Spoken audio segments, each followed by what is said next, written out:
Hey everyone, it's Jazz, and welcome back to the channel.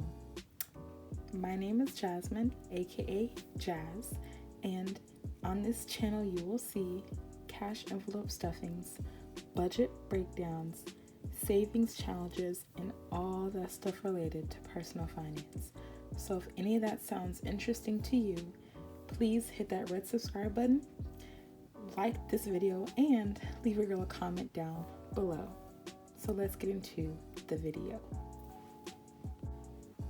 First things first, happy new year, okay? We are officially in 2022, y'all. Like, it is a whole new year. So I hope you guys had a great New Year's Eve. I hope you guys rang in the year well or good, or however you may have done it, or whatever your traditions are. But I hope you guys had a great New Year's. All right, so with it being a new year, okay, I like to always go over my goals. Okay, I am a very goal oriented person. I live by goals. I need goals in my life to stay organized. It helps me just keep things going and moving in life. So I wanted to take some time and reflect on 2021's goals and then show you guys my 2022's goals, okay?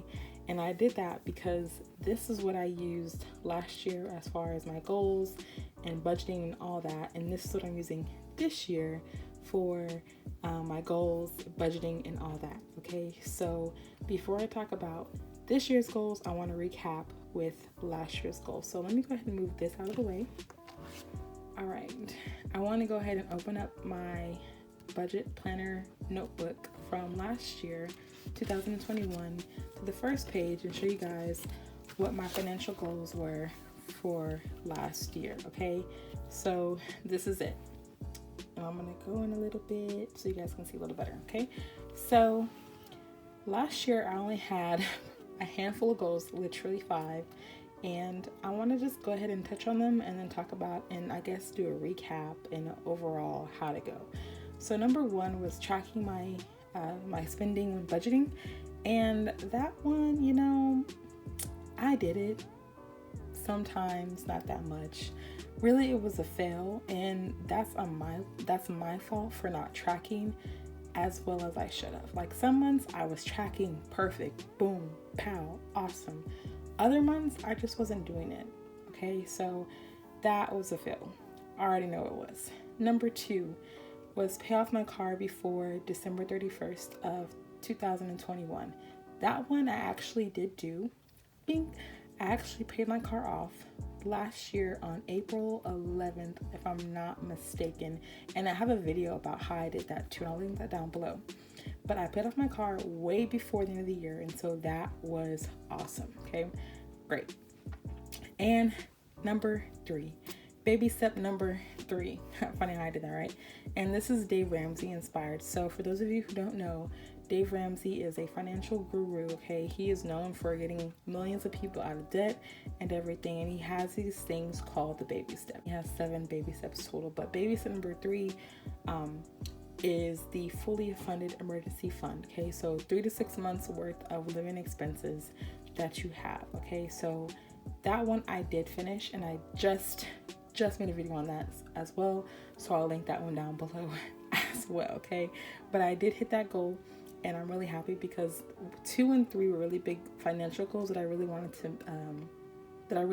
to get done before the new year of now. So I'm happy I got those 2 knocked out. Number 4, which is savings challenges, and I have here some examples. So coins, $5 bills, and then $1,000 savings challenges. I actually did all 3 of those, okay?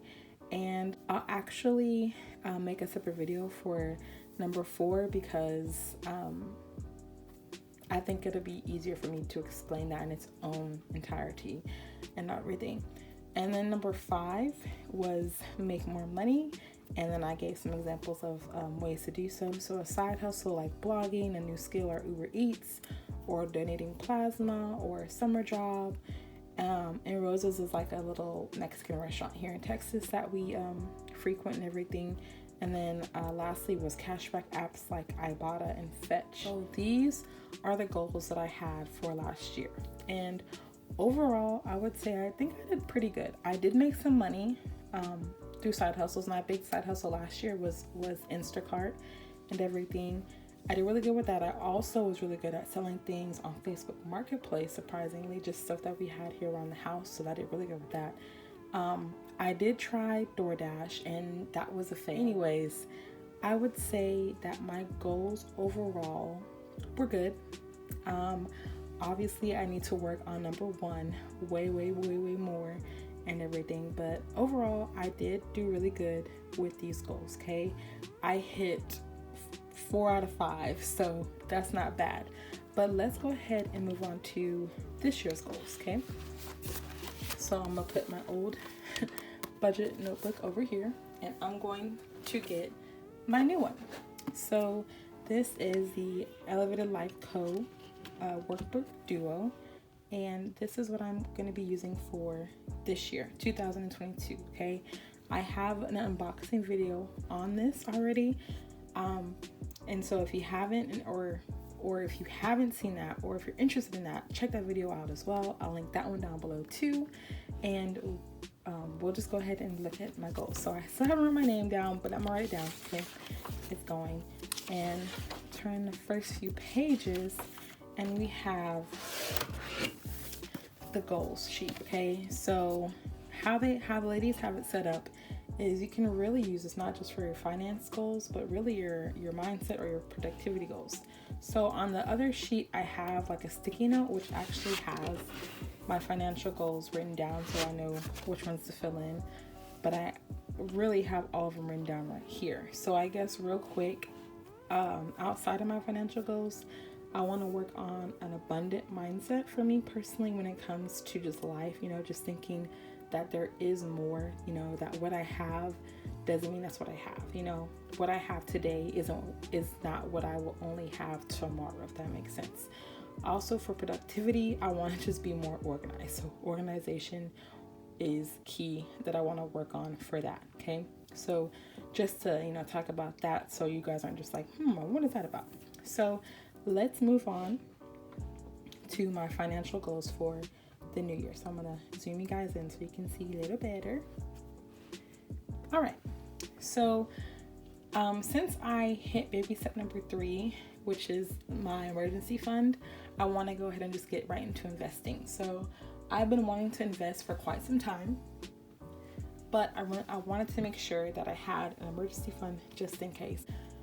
So first things first, investing, I want to go ahead and open up a Roth IRA for me for my future retirement. Okay, and as far as like a number, I just want to start out by saving $2,000, so I can actually max out to $6,000. That's the annual max out that I or that someone my age can contribute to my Roth IRA. But because it's my first year and I'm getting into it, I want to take things slow and really not force myself or rush myself to try and hit that number when I know I need other things, when I know I need to save for other things, really. So my Roth IRA, open it and then invest $2,000 for this year. Next up is a 529 for my daughter Alicia. Okay, she is going to be 2 here in a couple days, y'all. It's so crazy. It's almost been 2 years with my child, but I want to go ahead and open up a college fund for her. And I'm not gonna lie, I've been, contemplating between a 529 or an UGMA or an UTMA or UGMA and everything. But I think I'm gonna go ahead and just start with the 529. This is like predominantly for educational expenses, and just get that going for her.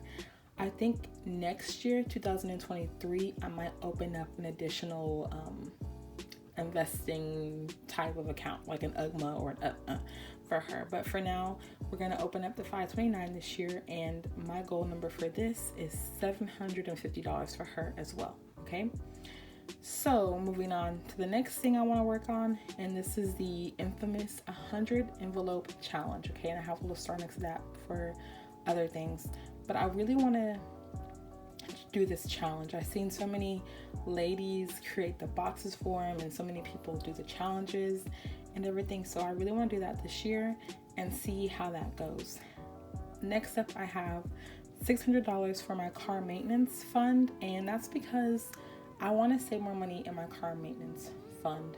I think a lot of people do, but I know I want to, because I know I get a lot of oil changes with my car, and I really want to keep, my car up, my car maintenance up to date. Okay, I do a lot of driving, I put a lot of miles in my car, and I want to make sure that this car lasts me for as long as possible. So I need that money in there to help keep that car going. Next up is new tires, and this is going back to car maintenance, but this is separate because I feel like tires is like a one-time thing. Car maintenance is like forever. I don't know, I guess it could all go together, but I want to get new tires in my car. I've already know I put like a lot of miles on my car, so I feel like I need to get new tires. I've researched it. I technically don't think I need to, but I want to, just because I know I've been driving a lot and I want new tires just to be safe. Next up is Oh Crap and OMAF. Okay, so Oh Crap Fund is basically going to be like a mini version of my emergency fund, and that's just in case something happens, like an Oh Crap, right? So I want to have $1,500 for my Oh Crap fund, just as a buffer before I get to my emergency fund. Okay, and I got this idea from what's her name? What is it? Oh My Fro Budgets on YouTube, but I know her Instagram name is Baddies and Budgets. Jasmine, she made a video about this one time, and she was saying how she has like, I guess, buffers, like multiple buffers for her emergency funds, and I was like, yo, that's a great idea. I'm happy that I have my $6,000 emergency fund, but I don't want to always just go right to it. So if I can have a way or a means of having another buffer before I get to that, I'm all for that. So this will be buffer number 1. And for my next one, the OMAF, this stands for 1 month ahead fund. Now this is just what it reads, a 1 month ahead fund. So I like this idea as well, because you never know when you need extra money, or it's just nice to have extra money. I really am very I feel secure when I have extra money. Okay, that's the kind of person I am. Okay, I'm just that person. So when I heard about this fund, I was like, oh, I need to get that. Not that I live paycheck to paycheck really bad, but I mean, this really helps me not live paycheck to paycheck. And you never know when you need to have extra money, right? So back to the buffers. So this would be buffer number 1, my $1,500 Oh Crap fund. And then if something bad happens, then I go to my 1 month ahead fund. And then if something bad happens again, or I need more money, I go to my emergency fund. So I have multiple buffers. I know I sound weird, but it just makes sense to me. So, and lastly, my last financial goal is to stay organized with ELC. And ELC stands for Elevated Life Co. And basically I'm talking about the workbook itself, so what I have in front of you guys. So the Elevated Life Co. workbook duo. I plan to stay organized the whole year by using this notebook. So kind of like in reference to my first goal from last year, which was tracking all my expenses, this year to help me be better with that is just to be more organized. Hence why I even bought this lovely notebook. Before I wrap up the video, I want to go ahead and be a little bit more specific on one of the goals that I mentioned earlier, and that specifically is my second goal, which was the 100 envelope challenge. Okay, now I have a little star next to that, and that's because I want to talk about what all I'm going to use with that money once it's funded. Okay, so if you complete the 100 envelope challenge, you should have, I believe, $5,050 saved with the completion of the challenge. So I know that I would complete the challenge, but what am I going to do with the money? So I kind of broke that down, and that brings me to my little sticky note. So on here you see basically what I already went over, but I wanted to add a few more things. So I already talked about investing $2,000 for me, the $750 for my daughter for her college, but I did not talk about saving $1,000 for my 29th birthday or saving $1,000 for Christmas. Okay, so I wanted to go ahead and use the money that I saved from the 100 envelope challenge and fund not only my Roth IRA, but for my birthday for the following year, not this year, but next year, and for Christmas. And I may or may not use it for car maintenance. Now, that is not the total amount, but it is most of it. And I guess whenever I get to the end of it, I'll probably tell you guys later on what I decide to do with that money. But that is pretty much how I plan to what I pretty much plan to do with the money that I saved from the 100 envelope challenge. So I'm really happy about that, and that's me being really specific with my goals and my intentions with my goals when I save this amount of money. So that pretty much wraps up all of my goals for the year, or all of my financial goals for 2022. So thank you guys so much for watching. And I hope you guys have a great day, a great week, a great month, but honestly, a great new year. So until next time, bye.